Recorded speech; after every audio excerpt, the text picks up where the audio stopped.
Vamos a comenzar.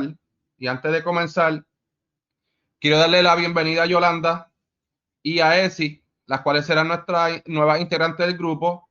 Ya Esi nos había acompañado anteriormente y Yolanda pues comienza desde hoy. Así que gracias nuevamente por esta participación y los aportes que puedan dar. No son obligados los aportes, pero lo que puedan tener a la mano, bienvenidos. Debemos de recordar que estas porciones son grabadas y subidas a nuestro canal. Además, quiero recordarle a todos aquellos que nos escuchan que estos aportes son una herramienta de estudio para ustedes. Así que gracias una vez más por escucharnos y hacer de estas porciones enriquecedoras en su camino espiritual. Comenzamos a grabar las porciones de la Torah o las Parashot 42, Matzot, que significa tribu, y 43, Masei, viaje. Antes de comenzar, vamos a recitar la bendición. Bendito eres tú, oh Creador, Rey del universo, Creador de los cielos y la tierra, que das entendimiento y sabiduría para guardar tu ley y entenderla de todo corazón. Bendito eres tú, Adonai, dador de la vida, la cual tu justicia es justicia eterna y tu Torah la misma verdad. Baruch Hashem Adonai Lolam, bendito sea el nombre de nuestro Señor por siempre. Amén, amén. Amén, amén. Amén. La sinopsis de esta norma acerca de las promesas formuladas por una mujer arusa, guerra contra Midian, purificación de utensilios y vestimenta, repartienda el botín de guerra, inventario del botín de guerra, donativo de los soldados. Las tribus de Rubén y Gad piden establecerse sobre el margen oriental del Jordán. Israel, camino hacia la tierra prometida. Normas que observar al conquistar la tierra prometida, los límites de la tierra prometida, repartición de la tierra, ciudades para los levitas y refugio, ciudades de refugio para un crimen involuntario, sobre asesinato, muertes involuntarias y casamiento entre tribus. Comenzando la Parashá 42, habla sobre las promesas o juramentos. Interesante que mientras el hijo que siga viviendo bajo el techo de sus padres, su padre podrá anular cualquier juramento o promesa que haya hecho. Ahora, si el padre lo escucha y no dice nada, su juramento permanece en pie y el responsable será la persona que estaría jurando. En este caso, ¿verdad? El hijo. El padre es responsable de los juramentos en el hogar. Puede hasta invalidar el de su mujer si este juramento lo puede perjudicar. O sea, entiendo que debe haber un cierto grado para poder invalidar este juramento. Así no correr ninguna transgresión, pero es importante tener la capacidad de poder manejar lo que decimos de nuestros labios.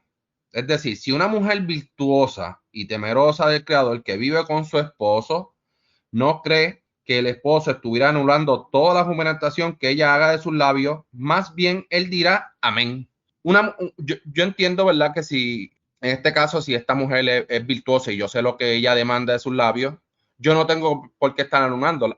Debemos de recordar que la Torah, esta instrucción es para si esta mujer, a lo mejor, ¿verdad? El esposo escucha que está cometiendo alguna cosa que no, el esposo no esté de acuerdo, pues en este caso, pues el esposo va a salir como que para anular ese juramento, pero si es una mujer virtuosa, una mujer que empeña y mantiene el orden en su hogar, no creo que el esposo estuviera, ¿verdad? Como que en la vanguardia de estar anulando cualquier juramento. Así que, bien el diga amén, pero esto es importante mencionar, estos datos por si se escapa de esto de una mujer sin sabiduría y sin conocimiento, a lo mejor que no entienda algo. Otro dato interesante que vi para traerlo a la mesa, en el capítulo 31-21, dice lo siguiente. El sacerdote Eleazar le dijo a los soldados que fueron a la guerra. Este decreto de la Torá que el Creador le ordenó a Moshe.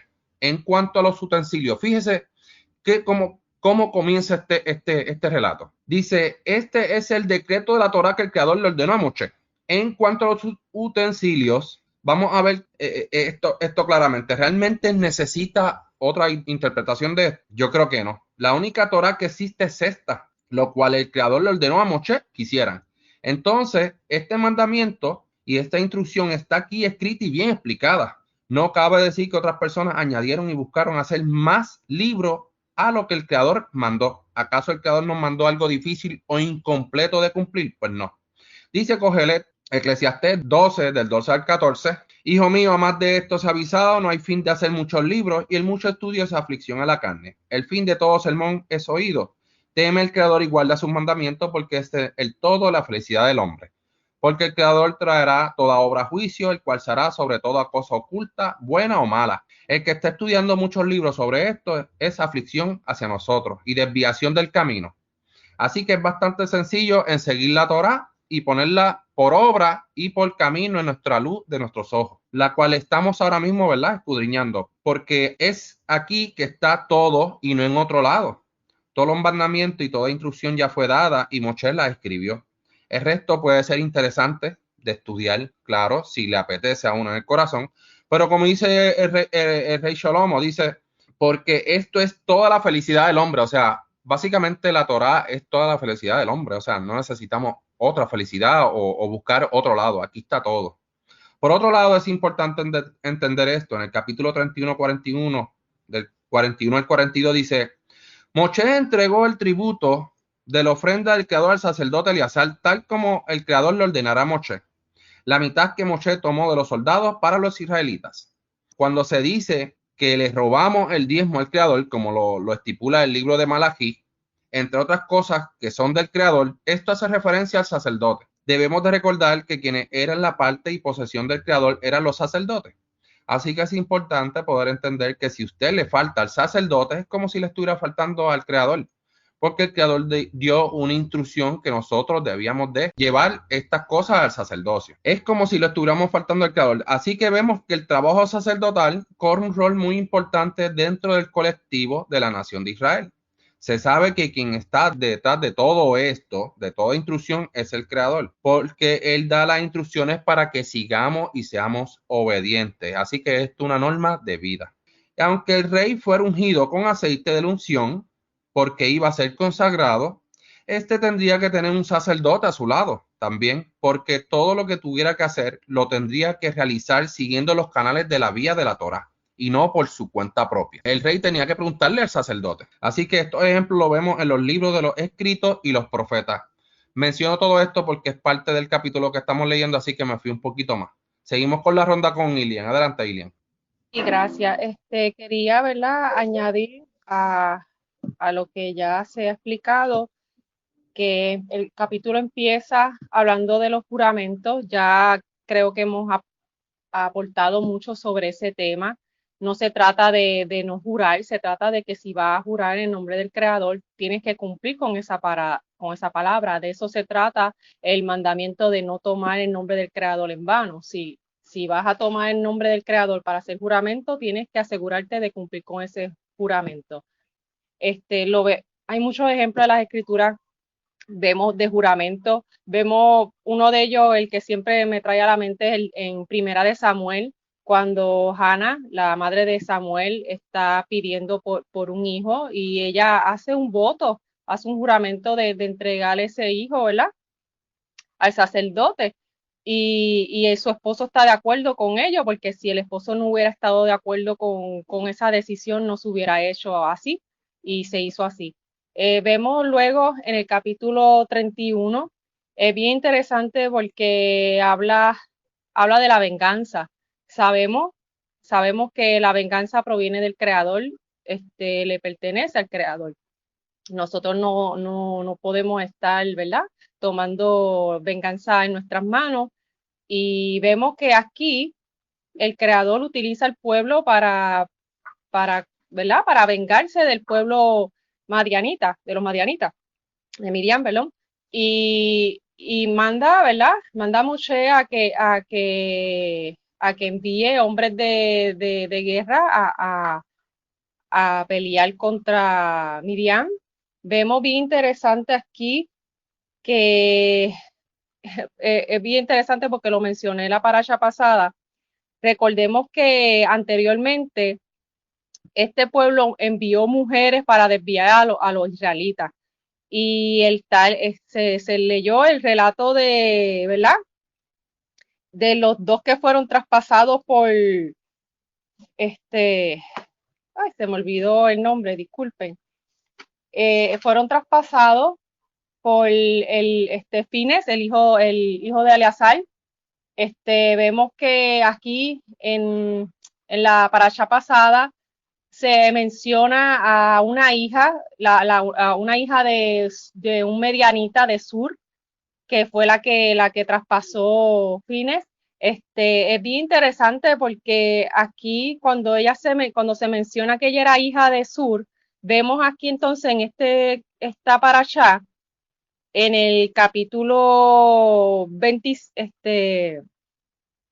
31 vemos que se habla de que cuando los hijos de Israel fueron a la guerra, ellos mataron a uno de estos hombres, o sea, al padre de la que murió también dentro del campamento. Y es bien interesante porque ahí vemos que sí, que era una mujer que tras que hicieron la sinvergüenzura de entrar al campamento, hacer lo que hicieron, adición a eso era una mujer también que era importante. Aquí vemos que era un plan que tenía los madianitas para distraer al pueblo de Israel, enviando a estas mujeres a seducir a los hijos de Israel.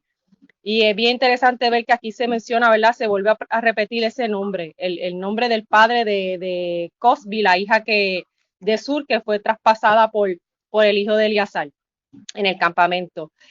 También vemos que se habla luego de la purificación del botín, se habla de la purificación de los hombres que participaron en la guerra.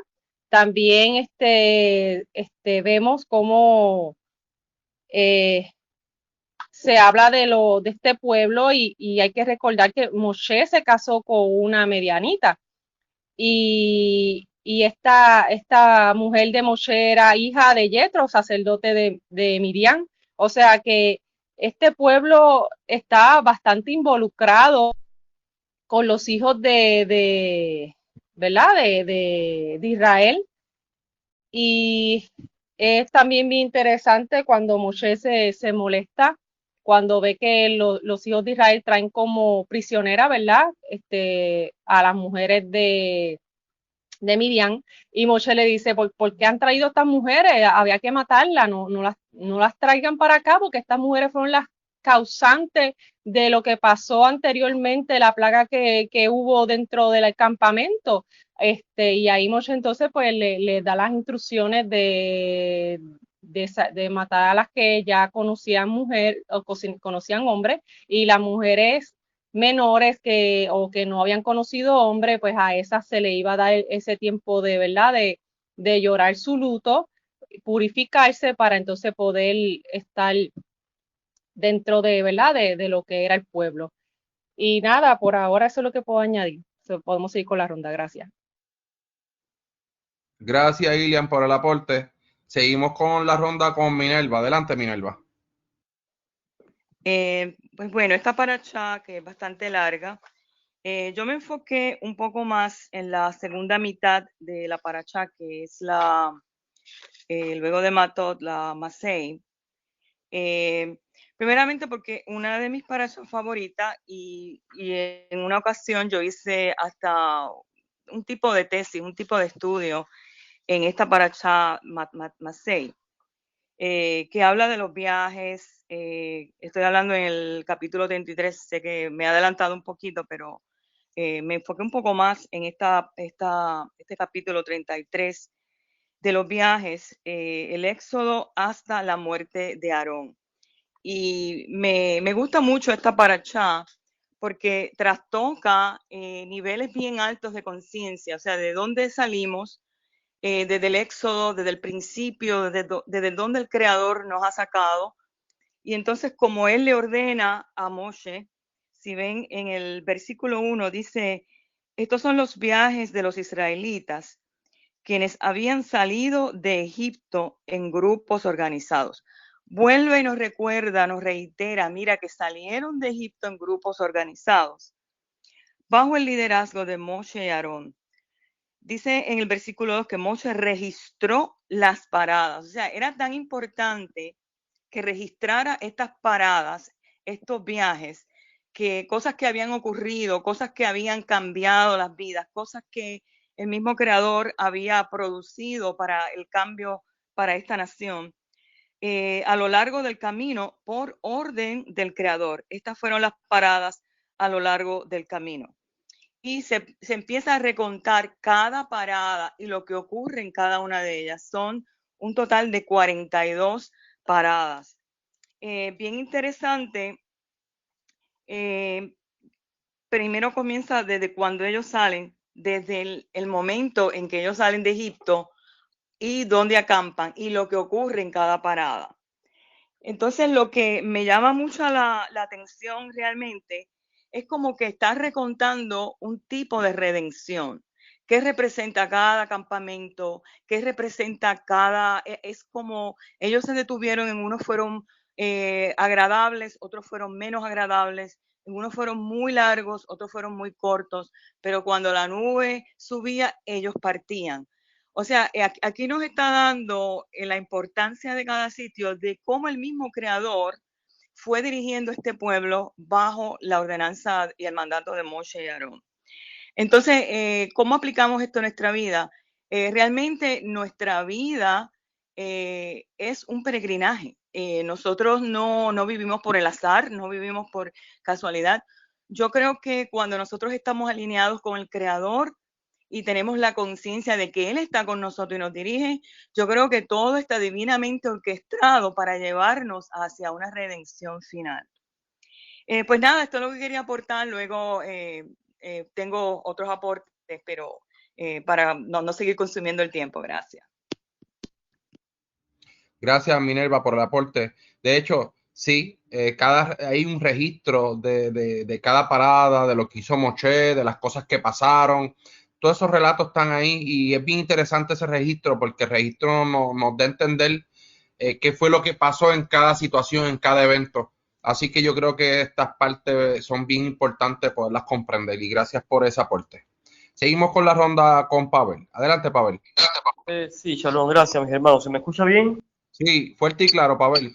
Bueno, yo quería hacer referencia a un versículo en específico de la parashá, de esta parashá que estamos leyendo hoy, de estas dos. En especial, por ahora quería hacer referencia a número 32:16, ¿no? En este momento, las dos tribus, estas dos tribus de Gad y Rubén, le dicen a Moshe que querían quedarse del otro lado del río, ¿no?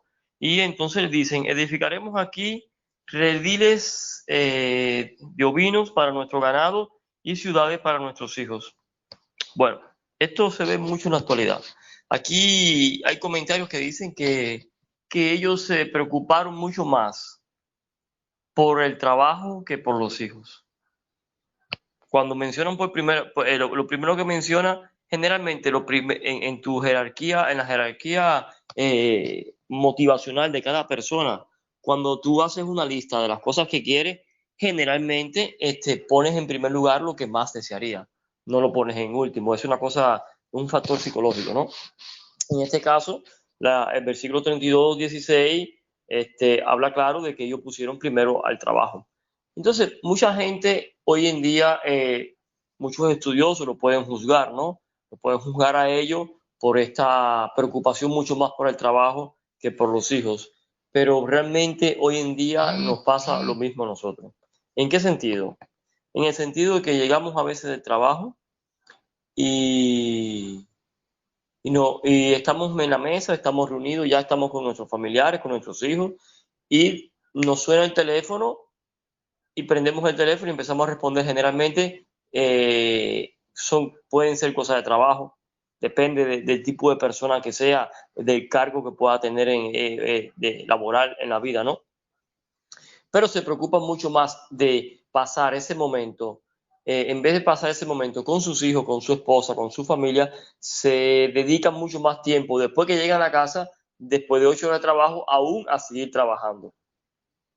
Y realmente sucede. Y no solamente digamos con el trabajo, digamos también con el teléfono. En muchas ocasiones llegamos a la casa después de 8 horas de trabajo y nos pasamos mucho más tiempo al teléfono mirando el chat, el Facebook, el Instagram y todos esos sitios sociales, de redes sociales, dándole me gusta y todas las demás cosas, y no le damos la importancia en específico a la familia. Y hoy por hoy es como una forma más también de desvirtuar la atención a la familia. Y los hijos, para mi entender, pienso que para tanto de nosotros también, los hijos deben de ser una prioridad sobre todas las cosas. No puede ser de que yo me dé mucho más placeres a mí mismo, me preocupe mucho más por mí que por mis hijos. Es mi concepto muy particular, ¿ok? Yo como persona incluso en mi vida económica trato que generalmente si necesito algo y mis hijos también necesitan otras cosas, yo prefiero dejar ese algo para mí, para otro momento y sufragar las cosas en las que ellos tengan necesidad. No quitando eso de que también está la educación, no quitando de que decirle que ellos se merecen todo. También hay que enseñar en la vida de que las cosas hay que ganarlas. También hay que enseñar en la vida de que cada cosa tiene su momento, cada cosa tiene su lugar y sobre todas las cosas, Dios es el que decide cuándo va a ser ese momento, cuándo va a ser ese lugar.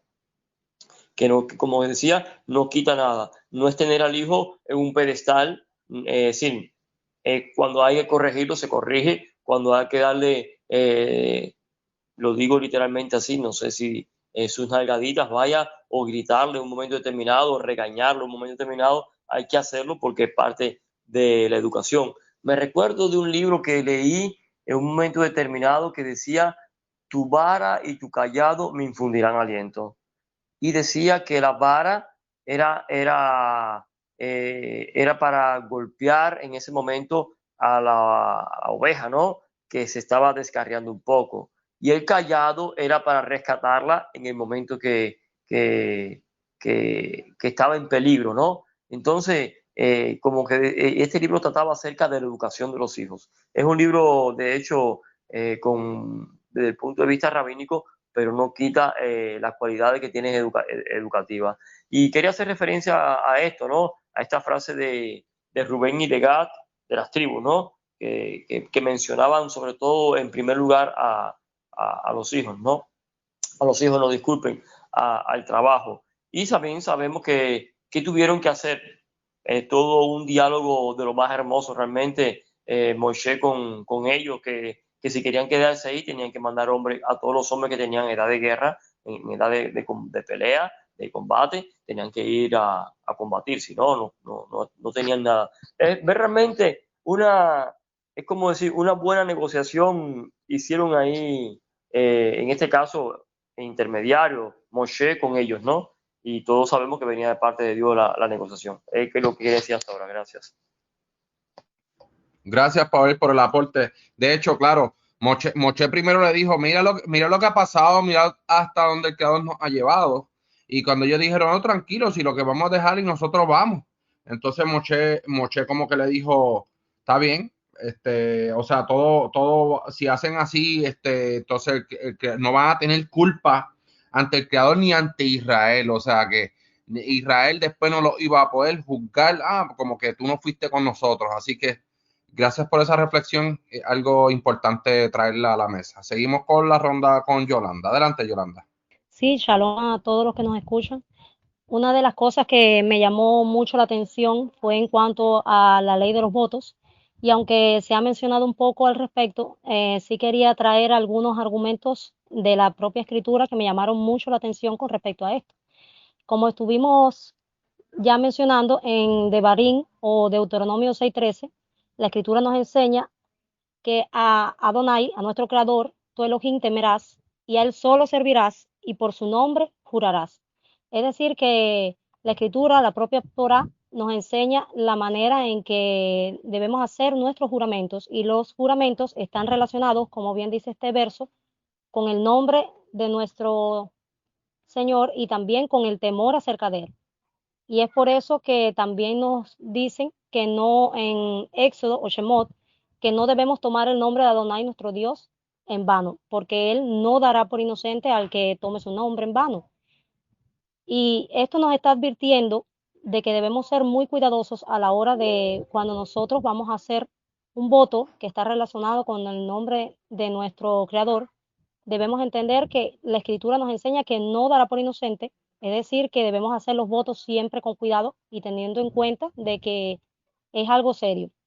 En Bamidbar 33 nos dice que cuando alguien hiciera un voto a Adonai o hiciera un juramento ligado a esto, a su obligación, no debe quebrantar lo que ha salido de su palabra, sino que hará conforme a todo lo que salió de su boca. Y también nos enseña Devarim 23:21 que cuando haces un voto al Creador, tu Elohim, no debes tardar en pagarlo, porque ciertamente lo demandará. Nuevamente vuelve a traer la palabra relacionada con lo demandará de ti, te lo exigirá, porque sería pecado para ti. Mas cuando te abstengas de hacerlo, no habrá pecado en ti, pero lo que hubiera salido de tus labios lo guardarás y lo cumplirás conforme a lo que prometiste a Adonai. Y es por eso que Eclesiastés nos habla un poco también acerca de esto en el 5.2, que dice que no te apresures a lo que salga de tu boca, sino que debes tener siempre cuidado con esto. Cuando hagas una promesa, no tardes en cumplirla. Nuevamente hace un poco de reflexión relacionada con la Torá. Mejor es no prometer que no cumplir, pero no dejes que lo que salga de tu boca finalmente te haga pecar. Y no digas después que fue por ignorancia. Es decir, hacer votos y juramentos, ciertamente la Torá nos enseña que sí, que es correcto hacerlo, pero también nos enseña que está relacionado con nuestro temor al Eterno y debemos siempre tenerlo en cuenta cuando lo hagamos. Hay muchos votos interesantes en la Escritura. A causa del tiempo, quería traer algunos lo más pronto posible. Uno de ellos que me parece un voto muy interesante es el voto que se encuentra en el libro conocido como Jueces, en el versículo 11:30, y está relacionado con Jefté. Jefté hace un voto a Adonai y en cuanto a la batalla para que él le ayude a ganar la guerra. Sin embargo, no pensó un poco las consecuencias, fue un poco apresurado en su voto porque le dijo al Eterno, si entregaros a las monitas en mi mano, cualquiera que saliera a la puerta de mi casa a recibirme cuando regrese victorioso, será de Adonai y lo ofreceré en holocausto. Es interesante que quizás no midió un poco las consecuencias porque está cualquiera, y cualquiera en ese momento pues podría ser cualquier persona, y finalmente vemos que cuando sale, la que sale es su hija a recibirlo, y entonces él dice, ay, hija mía, en verdad me ha batido, pues tú has venido a ser la causa de mi dolor. Pero finalmente me llama la atención las palabras que él usa, que dice, no podré retractarme, porque él sabe cuán serio es hacer un voto. Y a pesar de que se dio cuenta de cuán apresurado fue su voto, finalmente pues le tocó cumplirlo. También otro voto que me llamó mucho la atención y es un juramento cuando hicieron en Josué o Yehoshua, que vinieron al campamento de Gilgal en Yehoshua 9:6, vinieron pues al campamento y dijeron, y los israelitas quisieron hacer una alianza con ellos, pero usaron el engaño. Y a través de este engaño quisieron hacerse pasar porque llevaban muchos días de viaje, que su pan inclusive ya estaba viejo. Y finalmente lo interesante es que ellos quieren hacer una alianza. En el 9:15 dice que celebraron con ellos una alianza concediéndoles la vida. A pesar de que el juramento se hizo con engaño de parte de los extranjeros que estaban visitándoles, finalmente me llama también la atención en el versículo 9:18, que dice que no los mataron por cuanto los príncipes de la congregación les habían jurado por el Creador, el Elohim de Israel. Es interesante que estos dos votos y estos juramentos que fueron relacionados con uno con ser apresurado y otro con el engaño, aún así permanecieron en lo pactado. Es importante destacar que siempre debemos tener cuenta, sobre todo, que un juramento que se haga no debe contradecir, por supuesto, la Torá ni la voluntad del Eterno, porque entonces estaríamos poniendo en contra del al que le estamos haciendo el voto. Los votos no siempre, los juramentos no siempre están relacionados directamente entre la persona y el Eterno. Algunos, por ejemplo, como el voto nazareo, sí están relacionados, y ahorita hablamos acerca del voto de Ana para con su hijo, que ella dice, si le dieras a tu siervo un hijo varón y lo dedicara al Creador todos los días de su vida, no pasará navaja por su cabeza. Ella está haciéndole una propuesta al Eterno. Yo te doy algo y a cambio tú me das algo. Pero también vemos un voto entre personas, que es el caso de Melahín o Primera de Reyes 1:28, que es David con Betsabé, en el cual hacen un voto usando esta frase que se usa mucho en la escritura, vive el Creador, así he redimido mi ser, en Primera de Reyes o Melahín 1:29, como te he jurado por Adonai, el Elohim de Israel, tu hijo Shelomó o Salomó reinará después de mí. Aquí en este caso está haciendo un juramento entre dos personas involucradas, pero aún así están poniendo al Creador como testigo de este voto, porque de esta manera se vuelve un juramento del cual se puede confiar. Es importante tener en cuenta que cuando nosotros usamos palabras como te lo juro por el Creador, o el Creador es testigo, o el Creador me castigue si no hago así, pues estamos involucrando su nombre y no debemos usarlo a la ligera para cualquier asunto sin importancia o de menor importancia, sino para que nuestra palabra realmente cobre sentido del cual se puede tener confianza al respecto. Bueno, hasta aquí la parte. Gracias, Yolanda, por el aporte. De hecho, también hay un voto interesante entre una de las tribus de Benjamín, cuando está casi por exterminio, que habían jurado por no le iban a dar mujeres a los hombres que quedaban y es un dato interesante, creo que está en la área de Shopton también, en la área de jueces. Seguimos con la ronda con Esi. Adelante, Esi. Shalom a todos. Voy a hablar de lo que estaba leyendo hace un ratito sobre el 33:51, donde dice: habla a los hijos de Israel y diles cuando crucen el Jordán entrando en la tierra de Canaán, echarán delante de ustedes a todos los moradores del país y destruirán todos sus ídolos de piedra y todas sus imágenes de fundición y destruirán todos los lugares altos. Bueno, sobre eso que leí, que el Creador siempre quiso alejar a su pueblo de la idolatría, inmoralidad y de que se desviaran, ¿verdad?, de los estatutos que ya Él les había dado al pueblo. Anteriormente estuve en una religión donde los estatutos y la ley del Creador eran un pesar, pero nunca había un entendimiento que verdaderamente lo que el Creador quería era separar a un pueblo de entre todas las naciones, dándole pues esos estatutos y la ley. Básicamente nosotros íbamos a cumplir con lo que él deseaba. En el 33:55 dice que si no echaban a los moradores del país que estaban allí, iba a ser un pesar, básicamente. O sea, el pueblo se iba a exponer a eso, a la idolatría y a la inmoralidad, como vimos en la paracha anterior. Y dice que iban a ser como agujones en nuestros ojos, en los ojos del pueblo. Eso era todo lo que quería compartir por ahora. Gracias, Eri, por el aporte. De hecho, eso es prácticamente lo que pasó. Ya Moshe sabía lo que iba a pasarle al pueblo, así que el Creador le dijo: este pueblo se va a corromper más adelante. Y seguimos cuando Rubén y Gad hablan de hacer haciendas para sus ganados y sus hijos, que esto lo mencionó ya Pavel. Qué interesante lo que le deja saber a Moshe, pero ellos ya sabían que no iban a dejar al pueblo cruzar. Es importante poder comprender que si hay algo que debamos de hacer, es consultarlo.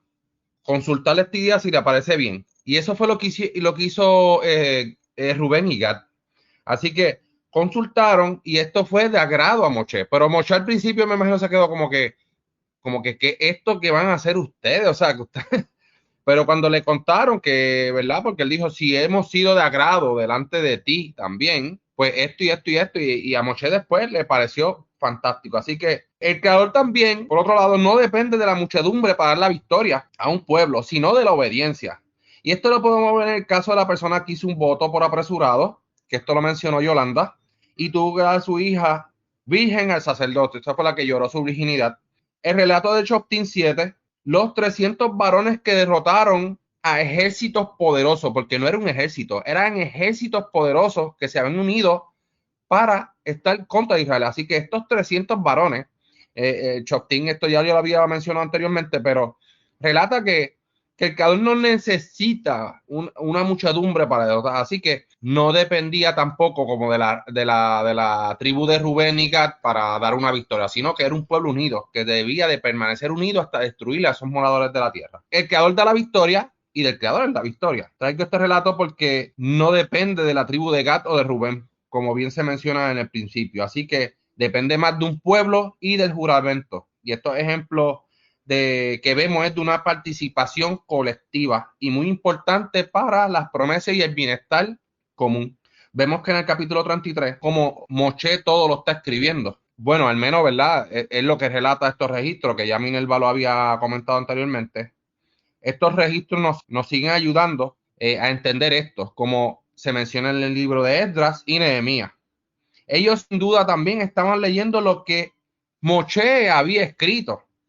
Por otro lado, no hay fin de hacer muchos libros, como mencioné anteriormente. Nehemías 8:8 dice: y leían el libro de la ley del Creador claramente y pusieron en él entendimiento y entendieron toda la escritura. ¿Cuál escritura? Bueno, la que Moshe escribió en cada suceso de lo que estaba pasando. Prácticamente era esto lo que estaban realizando, pero de una manera diferente a lo que nosotros hacemos aquí, aprovechando la tecnología. Nosotros estamos haciendo lo mismo, pero de una manera diferente, en un tiempo diferente, donde exponemos la tecnología para que otras personas también se aprovechen y se beneficien de estas herramientas que tenemos. En el capítulo 33-55 leemos lo siguiente. Si no expulsan, que esto es lo que estaba leyendo prácticamente Esi, si no expulsan de la presencia de ustedes a los habitantes de la tierra, los que dejaren con vida serán para ustedes como astilla en los ojos y como espina en los costados. Ellos los hostigarán en la tierra en la que ustedes vivirán. Entonces, lo que tenía yo pensado hacerle a ellos, se lo haré a ustedes. Mira qué interesante que le dice el Creador. Lo que tenía pensado en hacerle a ellos, se lo voy a hacer a ustedes, porque se contaminaron. Entonces vemos aquí en el libro Shoftim 2, jueces 2, y el ángel del Creador subió a Gilgal Boaquín y dijo, yo os saqué de Egipto y los introduje en la tierra del cual había jurado a vuestros padres, y dije, no invalidaré mi pacto jamás con vosotros, con tal que vosotros no hagas alianza con los moradores de esta tierra. Antes habéis de destruir sus altares, mas vosotros no habéis oído mi voz. ¿Por qué han hecho esto? Por tanto, yo también dije, no los echaré delante de vosotros, sino que serán por azote y por vuestros costados y sus dioses por tropezadero. Y cuando el ángel del Creador habló estas palabras, todos los hijos de Israel lloraron en alta voz.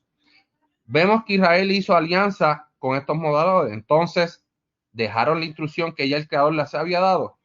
Pues sí, la habían dejado. Se dice que mientras estuvieron vivos Yehoshua y los ancianos de aquel momento, todo era próspero. Pero cuando murieron, se descarrilaron. Es por eso que más adelante el Creador les envía jueces. Por eso se llama el libro de los jueces.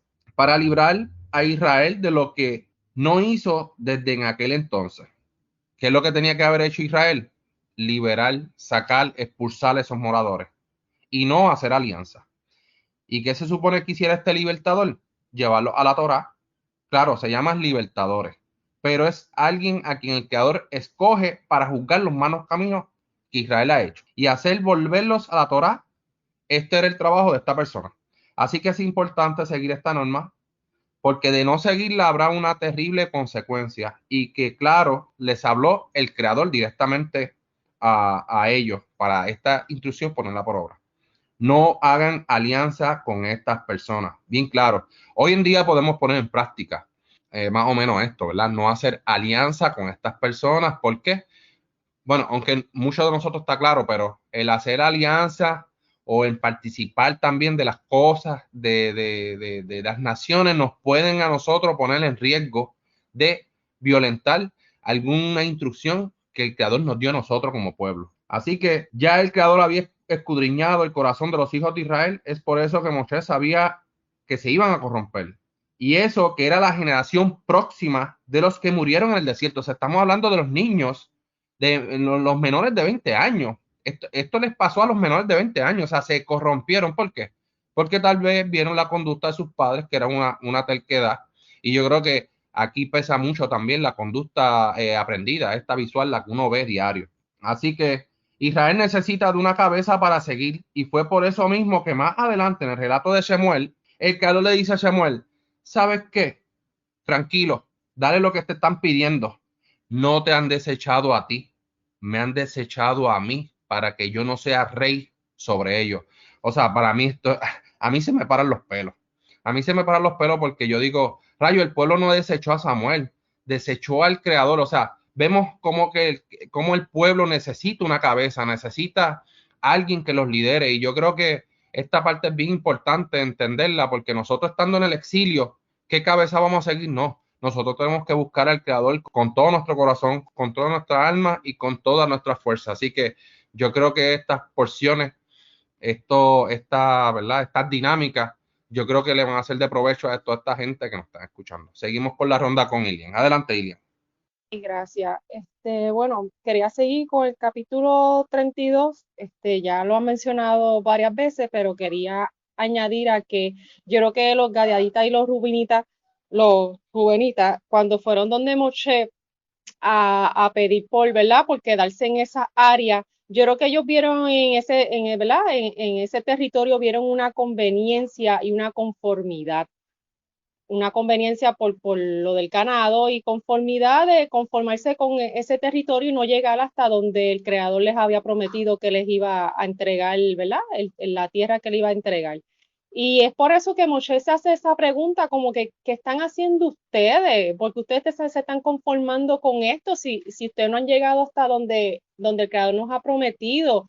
¿Qué ustedes piensan hacer? ¿No van a ir con nosotros? ¿Están desanimando al pueblo? Nos están dando la espalda y es cuando ellos dicen, no, como que nos has malinterpretado. Nosotros sí iremos con ustedes, sí iremos a la guerra, sí poseeremos la tierra junto con el pueblo, pero queremos quedarnos acá. Y entonces, pues hay que, entonces, ¿verdad? Que se hace este acuerdo. Pero yo lo veo como algo así, como ellos llegan con esta conformidad, con esta conveniencia que ellos vieron en quedarse aquí, pero de igual manera, pues sabían que tenían que cumplir con el recorrido, porque esto era algo que podía desanimar al pueblo. Y vemos que, ¿verdad? Que llegan a este acuerdo. Seguimos más, ¿verdad? Seguimos a la próxima parasha, porque aquí son dos parashas. Vemos que se habla de nuevo de lo que mencionaron, de que muchas veces se menciona de destruir los monumentos, las cosas que tuvieran los pueblos. Cada vez que Israel entraba a alguna ciudad, saqueaba alguna ciudad pagana, tenían que destruir ¿verdad? Sus estatuillos y todas esas cosas. Es bien interesante que el creador les advierte como que si ustedes dejan alguna de estas cosas o dejan parte de este pueblo vivir junto con ustedes, saben que estas personas les van a servir de desviación y así ha sido hasta el sol de hoy, lamentablemente. Luego en el capítulo 34 vemos que se habla de la repartición de tierra. Moshe, el creador le da instrucciones a Moshe y Moshe le da instrucciones al pueblo de cómo era que se iba a dividir el territorio. Y en el 35, algo bien interesante que quería hablar, que lo mencioné en un principio, sabemos que la venganza proviene del creador, pero vemos que en el capítulo 35 el creador da instrucción de dar unas ciudades fuera de Israel, a los alrededores, que donde iban a habitar los levitas y también iban a haber 6 ciudades que iban a ser para que la persona que cometiera un homicidio pudiera huir de algún familiar de la persona muerta que tomarse coraje y venganza y quisiera matarlo sin que todavía se haya pasado un juicio de lo que sucedió. Y esto es algo que para mí es wow, bien interesante. Primero que nada, vemos aquí que el creador evita que corra sangre en nuestras manos por algún tipo de coraje o venganza, por querer vengar a algún familiar que haya sido, ¿verdad? Que lo hayan matado, ya sea por accidente o a propósito. Y vemos la justicia del creador que primero hay que esclarecer qué fue lo que sucedió, que tiene que haber un juicio de quiénes fueron los testigos que estuvieron para haber visto el suceso, explicar de cómo sucedió para entonces emitir ahí la sentencia, ¿verdad? Y es bien interesante todo este relato donde el creador da esta oportunidad de dejar huir a esta persona a pesar de que haya cometido, ¿verdad? Muerte a un hermano, un compañero, pero esto no es para uno pensar, pues yo puedo matar a alguien y huir, no. Aquí se trata de que el creador le da esta oportunidad de vivir a esta persona que quizás accidentalmente provocó la muerte de algún hermano, o sea, ¿verdad? Cuando digo hermano quiero decir de parte del pueblo, y pueda huir para después luego dar explicación de cómo sucedió las cosas y evitar también, ¿verdad? Dentro de todo, que el familiar del fallecido no tome por coraje la vida de esa persona y ahí sí entonces se cometa un asesinato por premeditación, o sea, planeado. Y es bien interesante, ¿verdad? Que vemos que cómo el creador tenía todo planificado para que el pueblo siguiera unas normas de vida unas leyes sociales, una ética moral, todo estaba organizado a la perfección para que el pueblo fuera un ejemplo para las demás naciones, para que el pueblo fuera un pueblo de justicia, de moral, de prosperidad, y para mí es algo como que bien interesante. Y luego, más, ¿verdad? En el capítulo 36 vemos lo de, ya lo habían mencionado anteriormente, lo de la herencia de las mujeres. Vemos que aquí ya se establece cómo es que una mujer iba a reclamar la herencia si el padre no tuvo, ¿verdad?, hijos varones. Y aquí, ¿verdad?, termina prácticamente el libro de Números.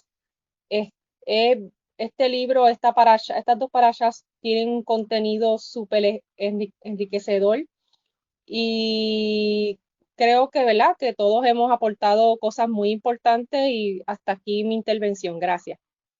Gracias, Ilen, por el aporte. De hecho, todos los aportes son interesantes, todos los aportes, ninguno aquí es desacreditado. Al contrario, todos estos aportes pueden ayudar a personas que estén buscando una guía. Así que nosotros nos convertimos también en guías de otras personas. Nosotros no es que no lo sabemos todos, pero sí entre todos podemos hacer un colectivo y ayudar a otras personas que sí necesitan de esto. Seguimos con la ronda con Minerva. Adelante, Minerva. Sí, quería traer solamente unos puntitos aquí del libro de Números, como comenzamos en el desierto. La primera parashá nos hablaba del censo, contando el número de los israelitas que salieron de Egipto a través del desierto. Entonces, como vemos cómo ya el pueblo ha pasado casi 40 años, estamos hablando de prácticamente una generación completa.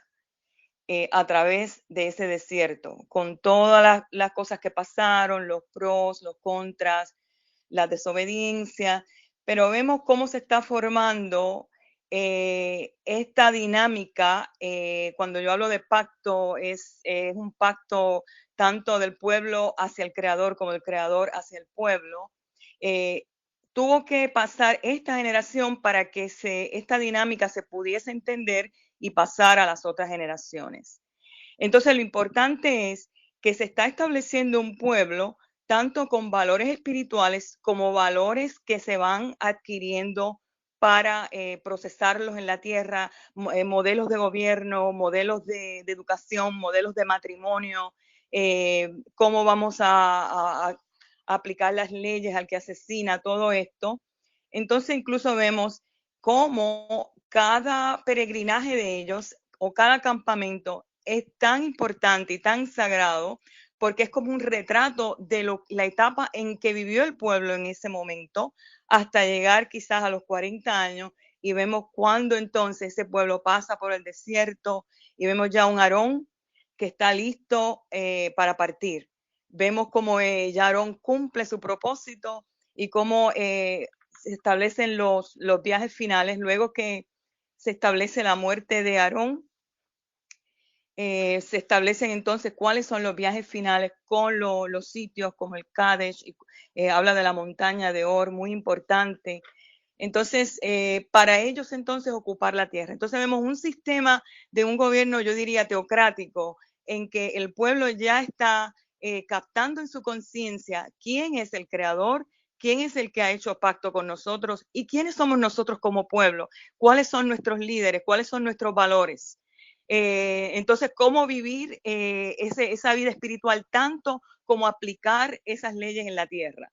Entonces vemos la formación a través de este libro de Números. Vemos la parashá Matot, que es tribus, cómo comienza con el censo, sigue con Matot, luego con Masei, cuáles fueron las jornadas. Importantísimo que el pueblo no se puede olvidar cómo el mismo Elohim, cómo él mismo los sacó con una mano poderosa de Egipto. Egipto significa restricciones, con todo lo que nos atrasa, para caminar entonces en un desierto que quizás no era muy amigable, pero dentro de ese desierto se iba a formalizar, se iba formando este pequeño niño llamado Israel hasta que llega a una adultez para entonces estar más maduro para entrar entonces a poseer la tierra. Se habla incluso de los últimos viajes, nuevo liderazgo, entonces listos para entrar en la ciudad. Luego habla de las ciudades levíticas, importantísimas de los levitas, ciudades de refugio, qué se iba a hacer con el asesinato, todo muy divinamente orquestado, muy organizado. Y termina con los matrimonios entre las tribus. ¿Qué hace aquí? Fortaleciendo las familias. O sea, que el elemento del mayor de las múltiples tribus, entonces vamos a escoger familia. Entonces, la base de todo realmente sería cómo se iba a establecer la familia. Y hasta aquí termina este libro, ¿no?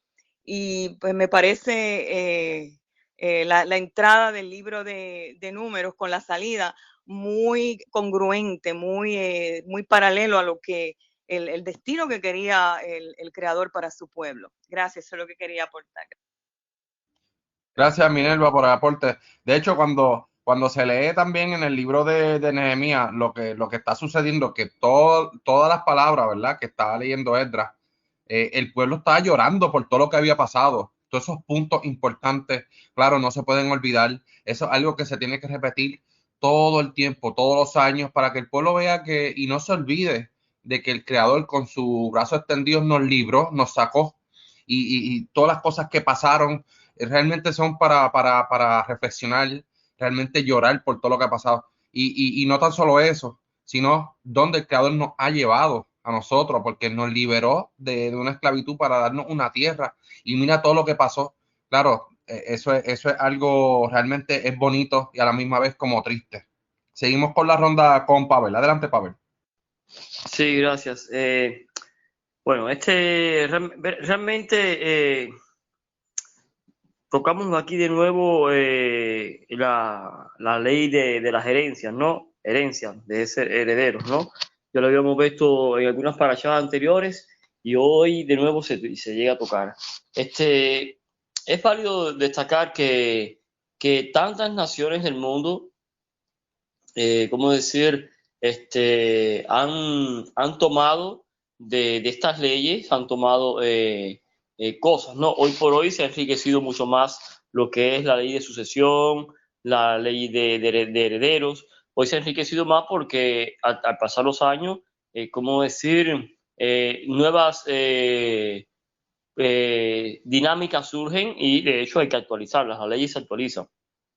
Pero tomando esta como una de las leyes escriturales primarias, por decir, como nos recordamos también la ley del talión, ojo por ojo, diente por diente, que en la Torá se encuentra, pero que también tiempos posteriores a la Torá, a la escritura de la Torá, se redice esta ley y se le llama la ley del talión, que no tiene nada que ver en específico con la Torá, pero sí menciona ojo por ojo, diente por diente.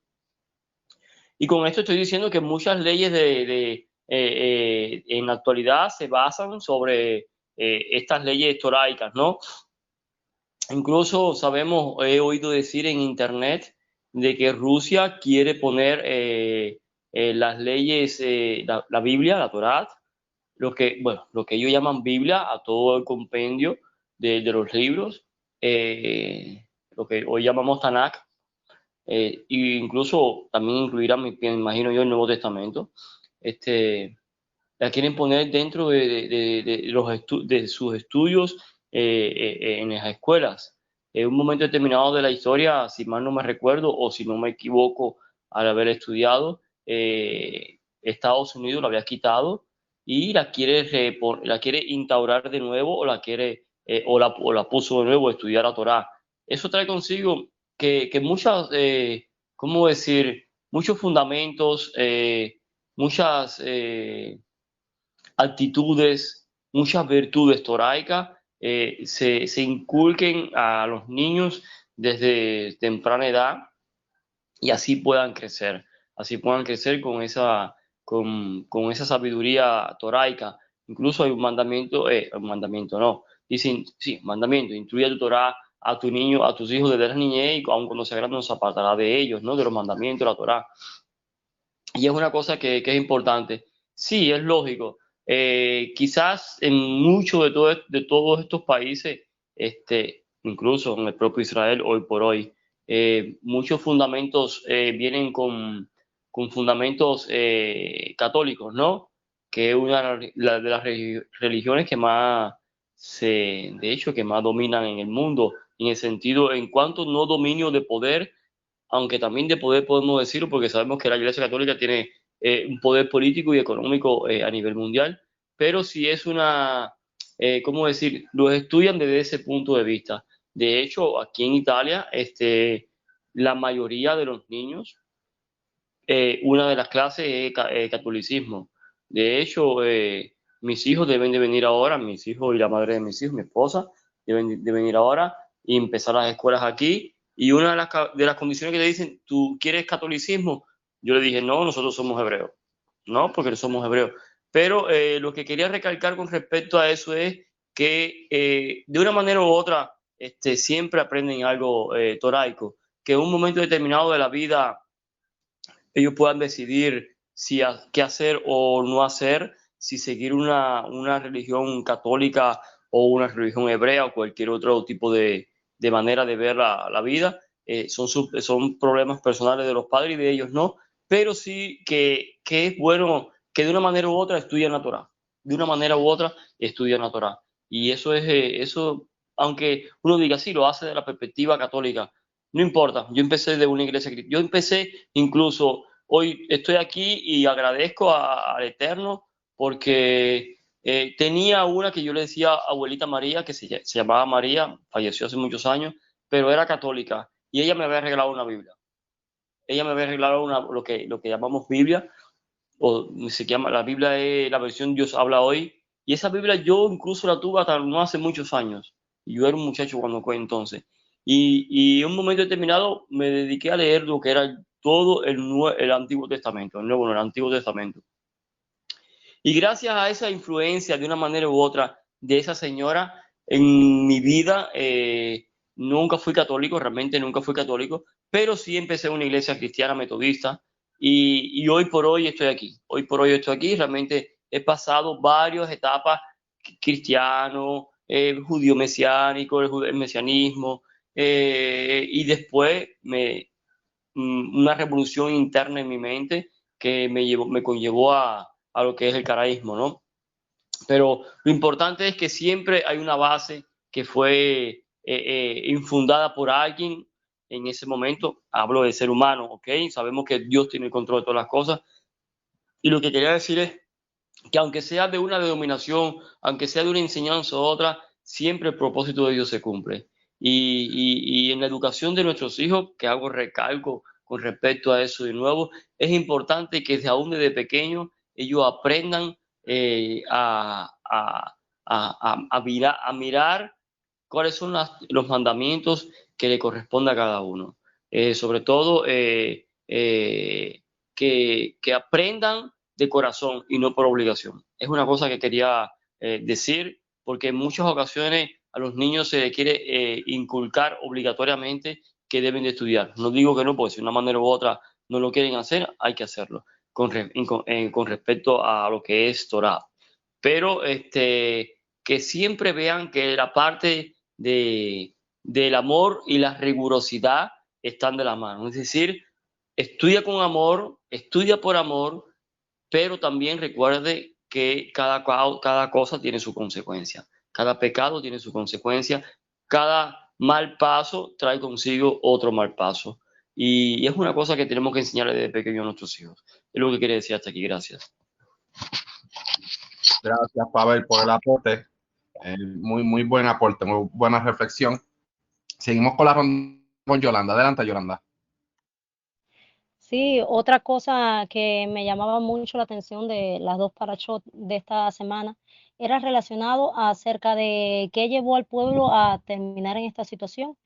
Y hasta el momento no nos había explicado que era causa de Balaam o Bilán que estaba pasando esto, pero ya en el capítulo 31, versículo 15, pues entonces Moshe nos hace saber que, y en el 15 dice, ¿por qué habéis dejado con vida a todas estas mujeres? He aquí, por consejo de Bilán, ellas fueron causa de que los hijos de Israel prevaricasen contra Adonai en lo que toca a Baal peor, por lo que hubo mortandad en la congregación. Y nos podemos entonces dar cuenta que lo que ha llevado a toda esta situación que cada vez fue empeorando y ocasionando tantas muertes fue a causa de las mujeres extranjeras que hicieron que finalmente el pueblo terminara en idolatría y abandonando al Eterno. Y esto me recuerda, en cuanto lo leí, que el Eterno le advierte a su pueblo, y este mensaje también debe ser para todos nosotros.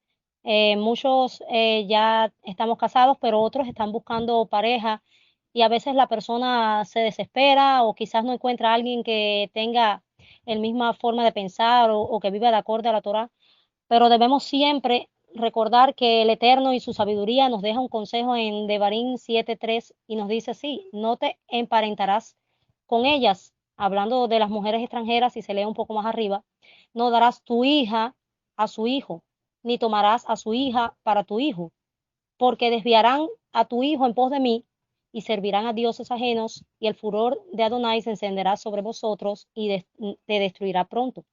Y es que al unirse con estas personas, quizás muchas veces la persona piensa, ¿no? Con el tiempo, pues va cambiando, va aprendiendo. Y sí, la escritura nos da muchos ejemplos de extranjeros que se unieron al pueblo del Eterno y dejaron todas sus prácticas. Pero hay que tener cuidado porque, como bien nos dice la escritura, terminará desviando ya sea a nosotros o a nuestros hijos, y finalmente terminará sirviendo a otros dioses. Y sabemos que no hay competencia con el Eterno. Cuando hacemos estas cosas simplemente lo estamos abandonando a Él. Y la propia escritura, ya en la época de los jueces, nos muestra que en efecto así mismo pasó. Y en Jueces 3:6 nos dice que tomaron de sus hijas por mujeres, hablando de las personas de Canaán y todos estos pueblos, y dieron a sus hijas y a los hijos de ellos, y sirvieron a sus dioses. Hicieron pues los hijos de Israel lo malo ante los ojos de Adonai, y olvidaron a Adonai su Elohim, y sirvieron a Baales y a las imágenes de Acera. Es importante destacar que finalmente, como bien el Eterno les había advertido, así mismo pasó. Un poco que en la confianza está en peligro, y estas personas, por causa de su confianza o quizás porque muchas veces el corazón es duro y quiere insistir a ver si realmente es así que va a pasar, terminaron adorando a otros dioses. Y vemos que la caída de Israel muchas veces en la historia de la época de los reyes estuvo relacionada justamente con esto, con terminar haciendo alianza muchas veces con estos pueblos paganos, y finalmente llevó a que todo el pueblo, o prácticamente todo, porque siempre el Eterno ha guardado un remanente, pero prácticamente todo terminó envuelto en idolatría. Y finalmente fue muchas veces la ruina y la causa del exilio. Tenemos pues que estar muy atentos a esta enseñanza, e inclusive la propia escritura nos pone el mismo ejemplo de Shalomón o Salomón, un hombre de gran sabiduría por parte de Adonai, y que finalmente a causa de esto fue que terminó en serios problemas. Y en Primera de Reyes 4:29 nos dice que Elohim le dio a Salomón sabiduría y prudencia muy grande y anchura de corazón como la arena que está a la orilla del mar. Sin embargo, en Primera de Reyes o Melahín 11:4 nos dice que cuando Salomón era ya viejo, sus mujeres inclinaron su corazón tras dioses ajenos, y su corazón ya no era perfecto con Adonai Elohim como el corazón de su padre David, porque Salomón siguió a Astoret, diosa de los sidonios, y a Milcón, ídolo abominable de los amonitas, e hizo Salomón lo malo ante los ojos de Adonai. Y cuando vemos esto, vemos, pero ¿cómo es posible que un hombre con tanta sabiduría cayera? Y sí, debemos estar atentos porque cualquiera puede terminar en estas situaciones, y es una advertencia todo lo que está escrito en la escritura para nuestra propia vida, para que tengamos siempre pendiente que cuando nos unimos con otra persona que no tiene temor del Eterno, que no guarda la Torá, podemos terminar cayendo así, porque la misma Torá nos advierte que va a pasar. Y ya sea nosotros o sea las próximas generaciones, estamos poniendo en riesgo hasta nuestros hijos. Porque cuando viene la enseñanza del hijo, realmente le trae un problema hasta de identidad al propio niño, porque quizás el padre le dice teme al Eterno, y quizás la madre le dice no le hagas caso a tu padre porque tu padre exagera un poco. Y finalmente el hijo muchas veces, porque es más fácil que muchas veces caigamos al mal que ir al bien, termina en idolatría. Y vemos que Bamirdá 33:55 nos dice así: y si no echaréis a los moradores del país delante de vosotros, sucederá que los que los dejen de ellos será por aguijón en vuestros ojos y por espina en el costado.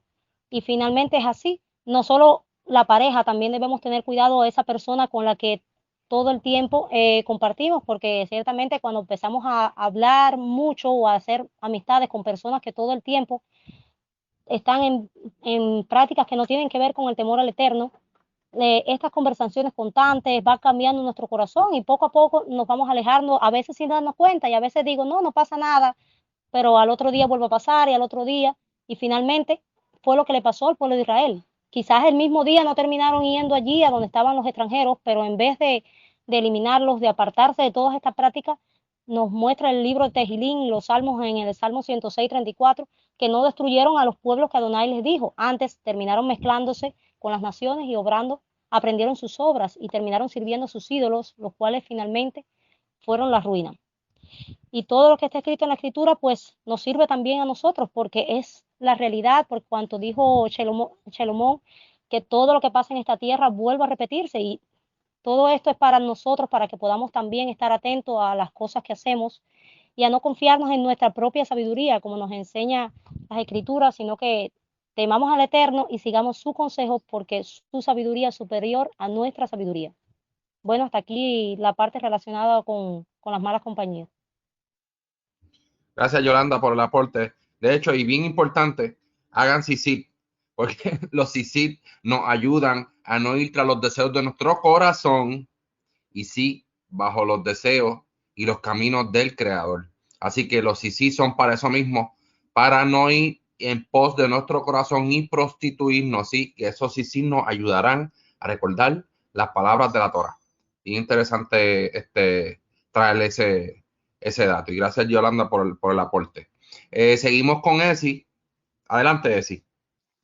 Muchas gracias. Darío iba a ser un poco parecido al de Yolanda sobre el 3355, que pues estaban instando al pueblo a sacar a los moradores del país por ese mismo problema. Se podían contaminar. Y hoy día, pues nosotros los que estamos en la diáspora, se nos hace difícil porque todos estamos lejos, estamos básicamente en países donde la religión que se guarda, que nosotros llevamos en nuestras vidas. Y sí, es muy peligroso eso cuando nos rodeamos de personas que no tienen el temor por el Creador, ¿verdad? Que nosotros tenemos. Por ejemplo, donde yo trabajo, yo soy la única y pues se llevan a cabo muchos comentarios, temas, y pues uno tiene siempre que estar como que al margen, ¿verdad? Para eso mismo, para no contaminarse. Eso sería todo lo que quería añadir. Muchas gracias. Gracias, Edi, por el aporte. Estamos un poco ya corto de tiempo. ¿Alguien más quiere hacer algún aporte final? Bueno, yo quería hacer un aporte rápido relacionado un poco con la enseñanza que nos deja lo que pasó finalmente con el pueblo de Israel en la parashá. Vimos en parashá anteriores que Balak llamó a Bilam para que finalmente maldijera al pueblo, y vemos que sí, que el pueblo no pudo ser maldecido por cuanto el Señor había dicho en Bereshit 12:3, bendeciré a los que te bendiga, y a los que te maldijen maldeciré. Pero vemos que finalmente nos puede dar un poco de enseñanza que no debemos confiarnos simplemente con decir yo soy bendecido por cuanto sirvo al Creador, sino que debemos estar atentos a mantenernos fieles a las palabras del Creador, porque el propio Adonai nos dijo en Devarim 28:45 que hablando en cuanto a la desobediencia, vendrán sobre ti todas estas maldiciones y te perseguirán y te alcanzarán hasta que perezcas, por cuanto no has atendido la voz de Adonai tu Elohim para guardar sus mandamientos, sus estatutos que él te mandó. Dice un dicho que en la confianza está el peligro, y ciertamente nosotros debemos estar siempre buscando hacer la voluntad de Dios y no creer simplemente que las bendiciones están ahí si nosotros no nos aferramos a la palabra del Eterno. Y dice Jeremías o Yirmeyahu 2:19, tu maldad te castigará y tus rebeldías te condenarán. Sabe pues y ve cuán malo y es amargo es haber dejado a Adonai tu Elohim y terminar faltando el temor de mí. Dice Adonai Shebaut. Y ciertamente es así. El pueblo del Eterno fue realmente por parte de él dicho de que serían bendecidos, pero la bendición está relacionada mucho con mantenernos bajo la voluntad del Creador y no simplemente creyendo que podemos hacer lo que queramos y las consecuencias de nuestros castigos no nos alcanzarán. Hasta aquí el aporte final que quería hacer. Gracias, Yolanda, por el aporte. ¿Alguien más quiere hacer un aporte final? Nadie, pues les deseo a todos Shabbat Tov. Shavuot Tov. Chau a todos. Chaguato.